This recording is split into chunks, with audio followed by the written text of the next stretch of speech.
जय माता दी। दुर्गा सप्तशती कैसे स्थापित हुई? ऐसा माना जाता है कि दुर्गा सप्तशती के तांत्रिक मंत्र स्थापित हैं। इसके पीछे एक पौराणिक कथा है। इस कथा के अनुसार एक समय माता पार्वती को किसी कारणवश अत्यधिक क्रोध आ गया और उन्होंने रौद्र रूप धारण कर लिया। उनके इसी रौद्र रूप को हम माँ काली कहते हैं। कथा के अनुसार माँ काली के रूप में क्रोध से भरी माँ पार्वती ने पृथ्वी पर विचरण करना शुरू कर दिया और सामने आने वाले हर प्राणी का वध वो करने लगे। उनके इस रूप को देखकर शूर असुरों सहित सभी देवी देवता भी भयग्रस्त हो गए। माता के क्रोध को शांत करने के लिए सारे देवी देवता भगवान शिव के पास गए और उनसे प्रार्थना करने लगे। देवी देवताओं ने शिव जी से कहा कि आप ही माँ काली को शांत कर सकते हैं। देवी देवताओं के अनुरोध पर शिव जी ने ब्रह्मा जी को जवाब दिया कि अगर वो ऐसा करते हैं तो इसका परिणाम भयानक हो सकता है। ऐसा करने से पृथ्वी पर दुर्गा के रूप मंत्रों से भयानक शक्ति का उदय होगा और दानव इसका प्रयोग गलत कामों में करने लग सकते हैं। इसकी वजह से संसार में आसुरी शक्तियों का वास हो जाएगा। इसके उत्तर में ब्रह्मा जी ने भोलेनाथ से कहा, आप रौद्र रूप धारण कर देवी को शांत कर दीजिए और इस दौरान उदय होने वाले माँ दुर्गा के रूप मंत्रों को शापित कर दीजिए ताकि भविष्य में किसी के भी द्वारा इन मंत्रों का दुरुपयोग न किया जा सके।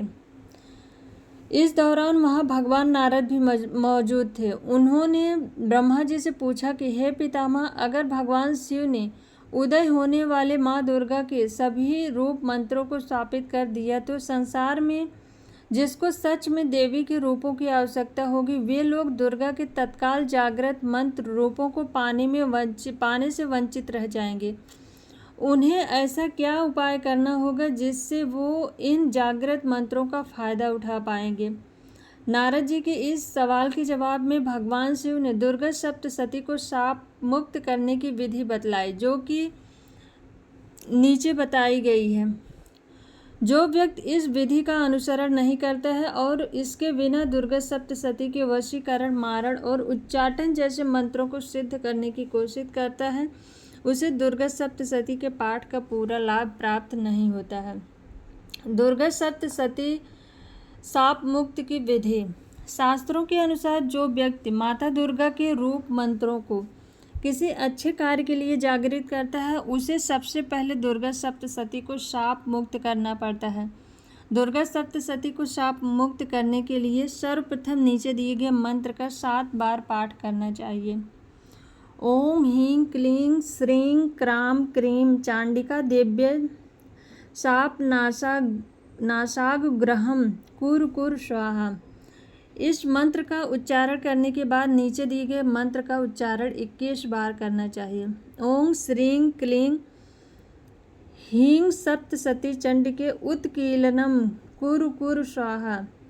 इसके बाद नीचे दिए गए मंत्र का जाप 21 बार करना चाहिए। ओम ह्रीं ह्रीं वम वम ऐं ऐं मृत संजीवन विधे मृतमुत्था पयोत्थापाय क्रीं ह्रीं ह्रीं वम स्वाहा। अंत में निम्नलिखित मंत्र का 108 बार जाप करना चाहिए। ओम श्रीं श्रीं क्लीं हूं ओम ऐं क्षोभय मोह उत्कीलय उत्कीलय उत्कीलय ठम ठम ठम। इस विधि को पूरा करने के बाद दुर्गा सप्तशती ग्रंथ भगवान शिव के शाप से मुक्त हो जाता है। इस पूरी प्रक्रिया को हम दुर्गा पाठ की कुंजी के नाम से भी जानते हैं। जब तक इस कुंजी का पाठ नहीं किया जाता है तब तक दुर्गा सप्तशती के पाठ से उतना अच्छा फल प्राप्त नहीं होता है जितना आप चाहते हैं। शाप मुक्त होने के बाद ही दुर्गा सप्तशती का पाठ करना फलदायी होता है। जय माँ दुर्गे।